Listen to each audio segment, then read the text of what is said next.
Okay, so for this next topic, we're going to talk about books out there that we would recommend for entrepreneurs. I know for me, when I started reading books, I was looking for some financial advice. So some of the books that changed my life, man, Think and Grow Rich, the whole Rich Dad Poor Dad series, man, they got a whole series of books. Yeah. That's what really put me on my business game, man. Investing, even for the kids. Like a lot of people don't talk about this, but I have they call it a custodial account for kids. So E-Trade offers a free custodial account for kids. It can act as a saving account or a stock account.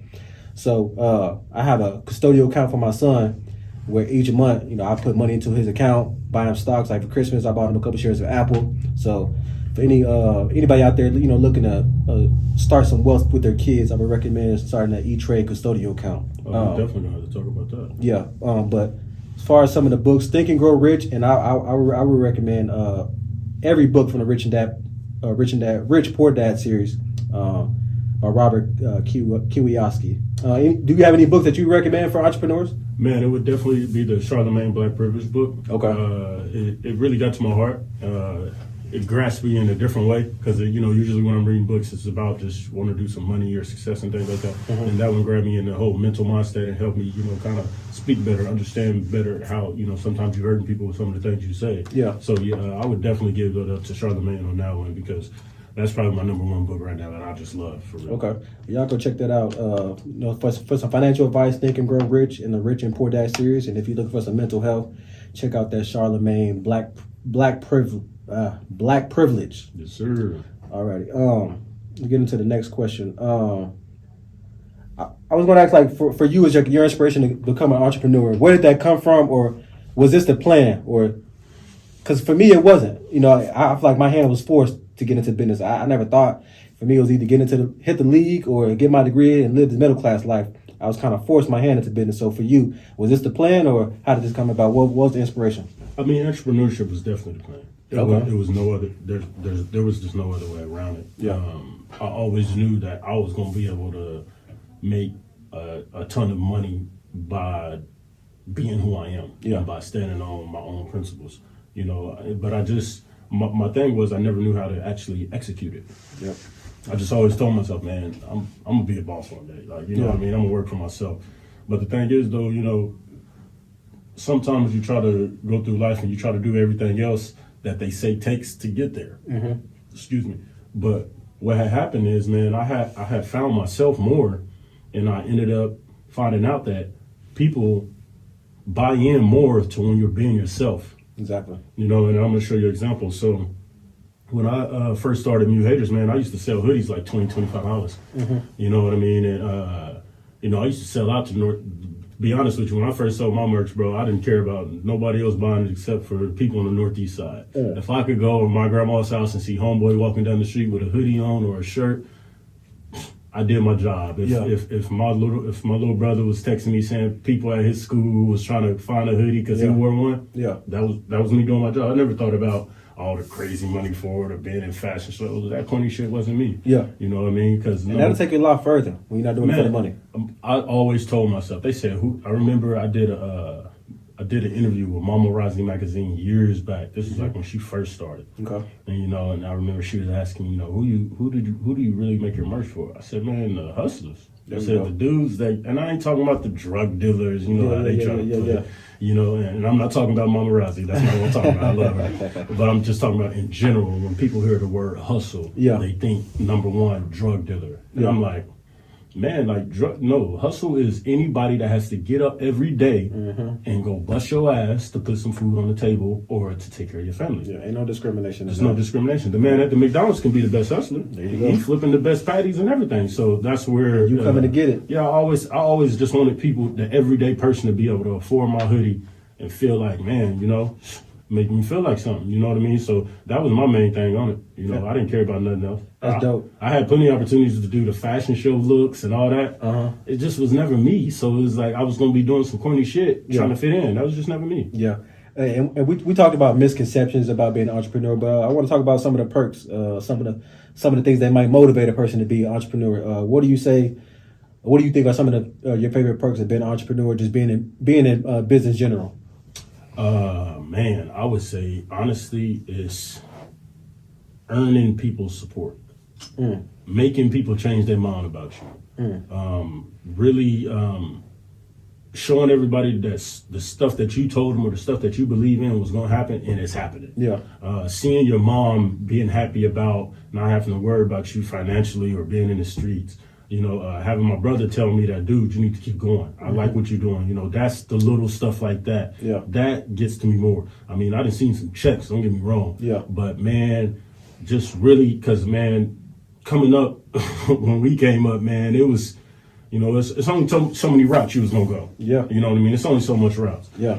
So that's probably the thing right there that gets me to where it's like, I'm about to do some more shit. Yeah. I got to keep going. Yeah. But, Nip said, the highest human act is to inspire. Yeah. So I definitely feel like that's one of my favorite parts of being an entrepreneur. I think like the biggest thing for me, if I'm looking to motivate somebody about being an entrepreneur, I think it's like seeing the compound interest of what you've done. So like say the moves that you made 10 years ago, you now reaping the benefits of that. So but also I would say is creating the change. Yeah. That comes along the way with it.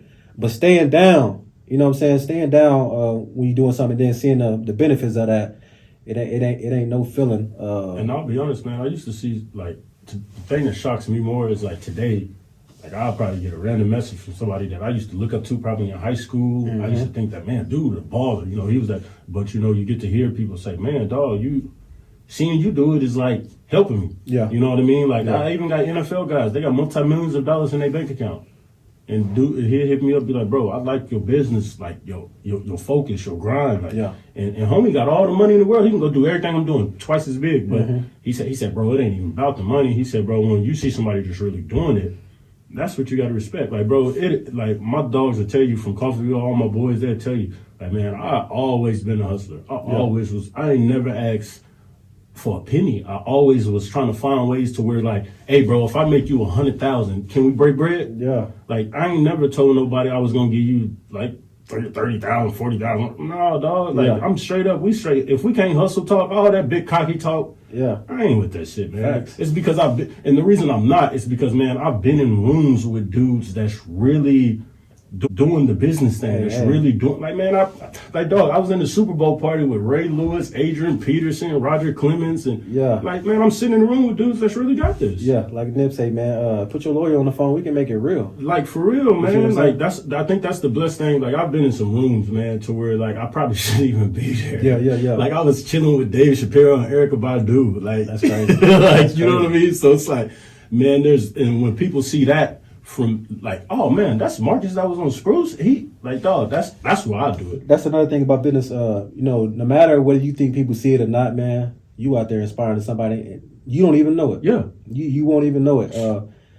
And sometimes people get down because they're not getting that confirmation of what they're doing. Nobody's letting them know that that you have inspired them. But and I think my thing is, man, I was doing it in 2011 and 16 through 16 and all that, moving with Maurice and being introduced to so many things to where like today it kind of feels like to me it's like, man, I kind of feel like I got ahead of everybody, to be honest with you, because I'm like, you a decade in now almost. Yeah, like really. And then I was at the Jeezy Super Bowl party with Rick Ross, and everybody seen it when I was on Snap with him. And, I remember that. Like, dog, that was crazy moment for me, bro. I kid you not. I called my mama in the party. Like my mama didn't even believe me. She said, "What?" That's got to be a moment. Okay, cool, mama. I'm gonna hit you up after the party. Yeah, because it's crazy the game that Rick Ross is giving out. Even just on his IG story, you want some motivation? Yeah. Go to Rick Ross's IG story every day. And the you gonna get it. He's like that in person. That's what I'm saying. Yeah. So it's always good when you got somebody you can look up who doing it and they showing it. Yeah. You see what I'm saying? It's different talking about it, but when they showing you, you know what I'm saying, you ain't got nothing to do but follow suit. That's it. Yeah. So I wanna talk about what do you think some of the top skills needed, or some of the top skills that make a good entrepreneur or a good businessman, or maybe some of the the best skills that you have that made you the hustler you are. Dropping my pride. There we go. That was the number one thing. You made a Facebook post about putting your pride away yesterday, and I made a comment and said mission can be a great short-term tactic in business and life for long-term success. Mm-hmm. So putting your pride aside is definitely a top skill. Submission. Yeah, man. It's funny because I was just having a talk with my pops. My pops was like, "Man, you was supposed to be a millionaire a long time ago." And I I sat there and I didn't understand what he was meaning by that because, the first thing you hear is, millionaire. Yeah. Like, that just throws people off. Yeah. But the thing about it is when my pops, I was sitting there talking to him for about 3-4 hours, man, and he broke it down to me. He said, dude, you already didn't set it up. It was just you let your pride get in the way of you of building so long that now you just now coming out the tunnel. And like, dog, honestly, I look back at it and I look at my old email even today. I've had some offers to where I probably would have been a millionaire. I would have been well off right now. I would have been well off. But my thing was back then I wasn't trying to take no backseat to nothing because I wanted to prove myself so bad. Yeah. I wasn't trying to take no partnership deals. I wasn't trying to take no half nothing. I wasn't trying to I wasn't trying to break none of my bread with nobody at that time. Yeah. So was it the losses that helped you understand that, or? No, it was seeing that it was seeing everybody else kind of pass you by for a little bit. Because with business, bro, what people don't know is like 2017, I kind of set back. In 18, I set back. I let everybody kind of have their little thing. I sat back and watched moves. I sat back and watched you just do you. Like, dog, I sat back 2 years straight and didn't do nothing. Yeah. Kind of sat back quietly, too. And then, I started back dropping merch. I started, I stopped doing that for a while. Yep. Like, I literally took some time off and studied myself, studied my strong suits, my weaknesses. And, I even had some females sometime that I talk to and I'll be like, hey, can you help me with this? I suck at typing long stuff like this. Can you help me? So that right there takes a huge thing when you telling somebody you're bad at something. Because usually when you tell somebody you're bad at something, they're going to take it against you. Yeah. Like, dog, there been so many people that I've paid $100, $200 for. Hey, I need you to type this, but in your type of way. Because, my type of way is good, but it's not going to get me the deal done. Exactly. It's kind of like with my book I just released, man. I don't know if you ever heard of this platform called Fiverr. But Fiverr is like a workplace where people can help you with all type of things that you need. So I had my book. I needed to proofread. I had to pay somebody to get it proofread. I had to pay somebody to format it and get it to book format. You know what I'm saying? To do their job. But see, my problem was, man, I was never trying to take a back seat, like, for real. I wasn't even trying to get in the passenger seat. I was always trying to be the driver. And I feel like if I would have took that passenger seat years ago, I would have been driving like 10 semis right now. So I mean. And along with the pride, it's kind of like, being a boss. One of the main things being a boss, you got to learn how to delegate duties. You wear a lot of hats. You're doing a lot of things. You get stretched thin. But if you could delegate your duties, to the proper people who are doing it, if you're delegating your duties to a professional who's doing their job at the highest level, you could take some time off that and put your energy into whatever you're doing fully. You know what I'm saying? So a lot of people just want the title though. They don't want the invoices that come with it. They don't want the all that. So a lot of people just want the title. Yeah, you're right about that. But you got to take them invoices because they come. Yeah, definitely. What are some of the biggest challenges you have faced in business, or just being an entrepreneur? I know timing and being consistent. Okay. And what I mean by timing is you got to understand that you really make your own schedule. Facts. But it's like college. But what you have to do is you really have to set aside for yourself, set a time to work on your craft and just work on everything in general and still be able to have that family time, like I said. Yep. So it's a lot that goes into it. You really got to be careful on your time. Yeah. So to kind of piggyback on what you're saying, plan for success, mentally, physically, and spiritually. Create you a schedule. It's like college.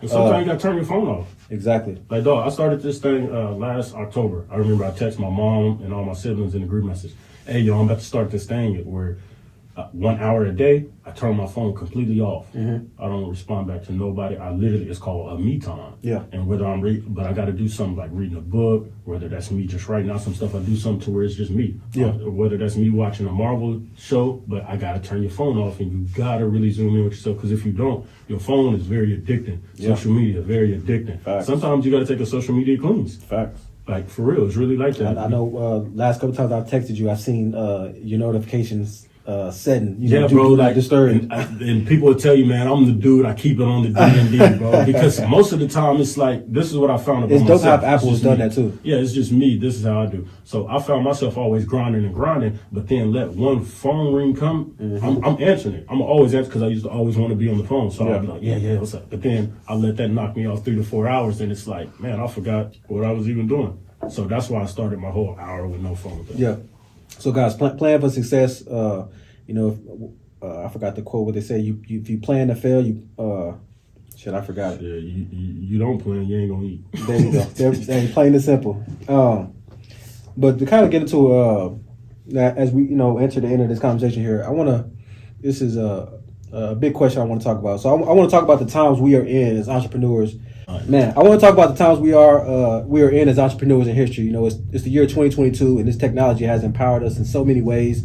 The business model in the past decade has changed the game for so many things. I want to know your thoughts on how we can take advantage of these times. And to kind of quote Nipsey Hussle, he once said, the people that lend their intelligence, their hustles, and their efforts, and their mind powers, and whatever they can to this question is the most powerful thing right now economically. Like, how can we take advantage of the times we in? Because across all industries, business model is changing. You know what I'm saying? For the better. The great thing is today is you can engage with who you want to engage with. Mm-hmm. If you needed something, you could go find it. It's easy accessible to us now, from Google, Amazon, to Instagram, to whatever. In your hand. But I think one thing that we all have to improve in as people is sometimes we got to go actually out there and put in the work. I think it's took away a lot from people putting in the work. Yeah. For example, I remember when I used to first sell shirts out my trunk, I used to go to Rodeo and Doc Howard's. And literally, guerrilla marketing. People remember me from walking around selling shirts out of my bag, and But the thing is now is online. You do that, it's like scary. It's like, oh, he's got some shirts. I'm like, man, y'all don't know how this really started then. So it really got its pros and cons. But I think the great thing is being accessible to anybody, and also being able for somebody else to know who you are from 5,000 miles away, never met you, but they engage with you. Like you got people right now probably on your Instagram and Twitter, Facebook, and that you probably never met, but they've been supporting you online for how long? Exactly, kind of like us. Like I said, we've been following each other for a year, and this is our first time actually sitting down. Man, bro, a homegirl hit me up the other day on Instagram. She said, Tuggle, I just realized something. I said, what's that? She said, I met you twice in my life.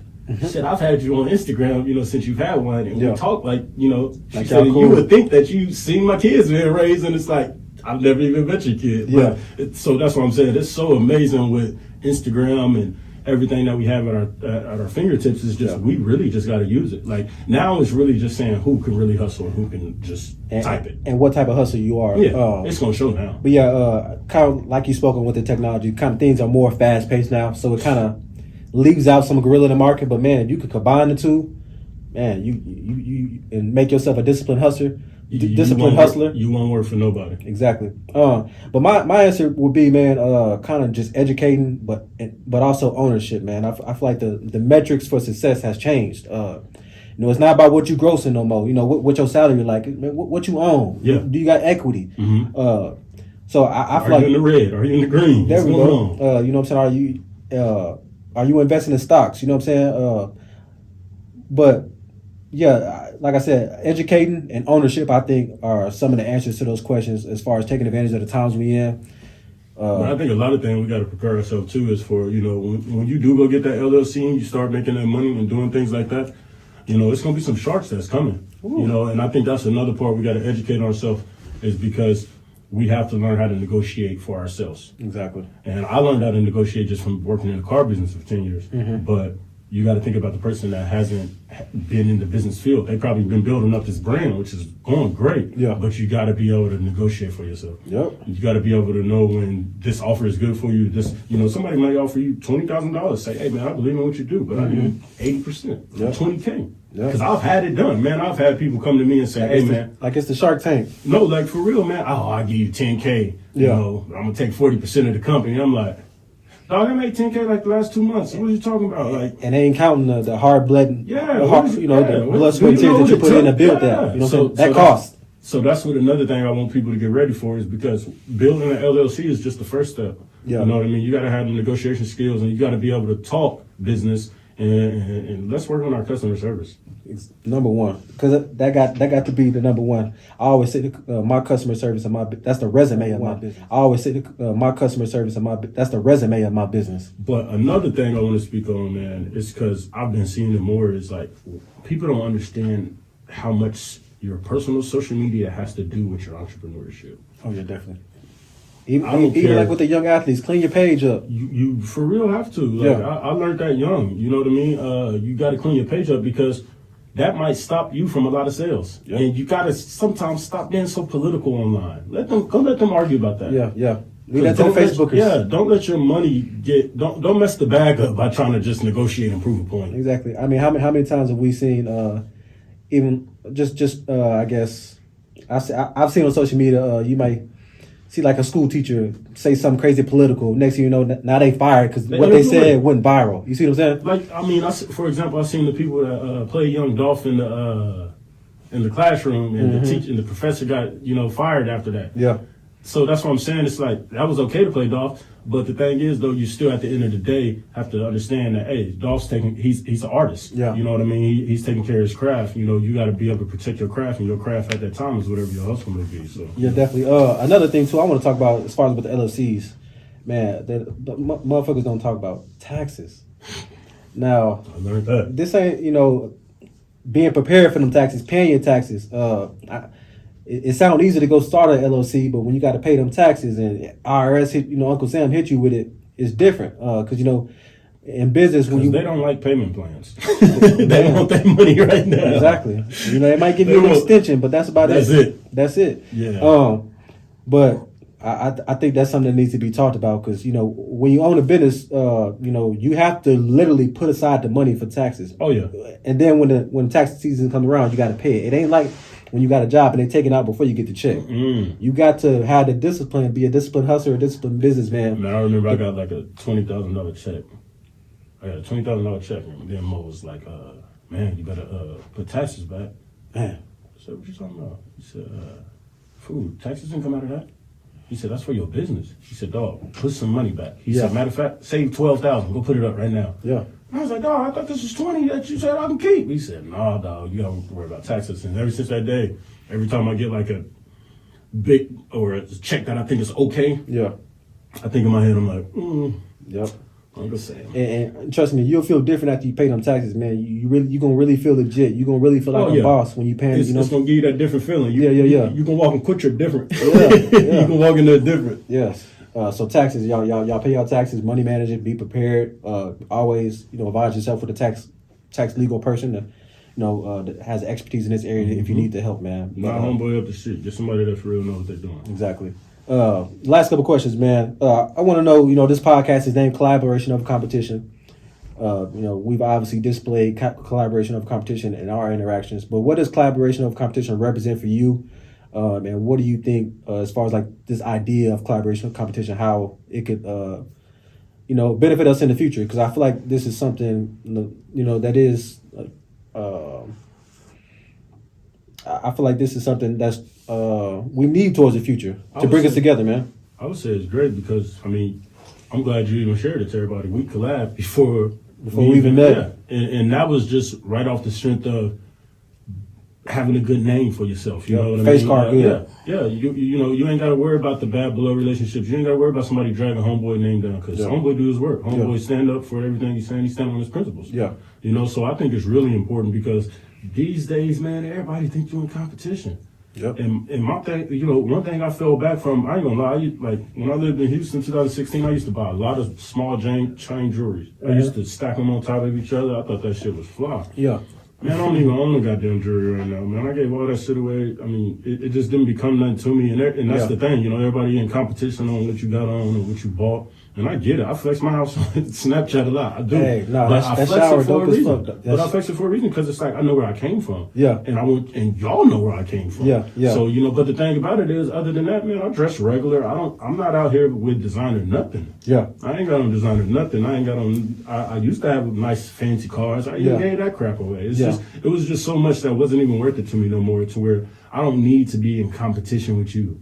You know what I mean? Hey, bro, you want to make some money? Come sit down with me. Let's do it. I tell people quick, if you want to be in competition and go flex who got the nicest this, all right, take that shit to the internet. But if you want to make some money, I promise you, we can sit down and talk about making some money. Yeah, take it to the gram. That's what the gram is for. One thing I can promise you, man, you can sit down with me. We gonna make some money. We probably ain't gonna go to no fashion stores. But we're gonna make some money. And it's enough money for all of us out here to eat. Yeah, we're gonna make some money. So no, I definitely like that answer. the thing about collaboration over competition is it works in all walks of life, business, relationships. Like it can transcend a lot of different industries as well. So I definitely think like it's something for the future because nothing great can be done alone. So for the young entrepreneurs out there, sometimes they have what they call a solo entrepreneur, where it's just you doing everything. But sound like a headache. I used to be that dude. That's man. But I want the entrepreneurs out there to understand the importance of having a team, working with people, collaboration. We all got strengths and weaknesses. So being able to utilize what strengths and weaknesses that you have so you can collaborate and link with other people so y'all can work effectively. Because my thing is, man, I have a dope business plan. I can give you a nice business plan. I can tell you the best way to do it. But if we got to type the business plan out and put it all in the right structure, I'm going to tell you, all right, hold up now. We're going to get somebody that can chop in on this. And then my thing is, that's what I'm looking for right now. I'm looking to build a solid team. Yeah. You know what I mean? And I want my team to be people that really is trying to get over that hump of the same narrative. Like, you know what I mean? It's like, dog, even people don't even understand. Like, you can become a millionaire in Wichita. Like people don't even understand. We got the third richest dude in the freaking country lives here. You can get rich off your iPhone, man. Off your iPhone. Man, that's what I tell people. I'm going to always have a nice spot in a low-key Oklahoma or Wichita. Yeah. But, don't worry, I'm on vacation out. Yeah. But I'm coming back home to where I know it's smart financially. Yeah. I don't need the glitz and glamour. I feel like I've been past that, and that's why I'm blessed enough to be around the people I've been around because I've already seen that.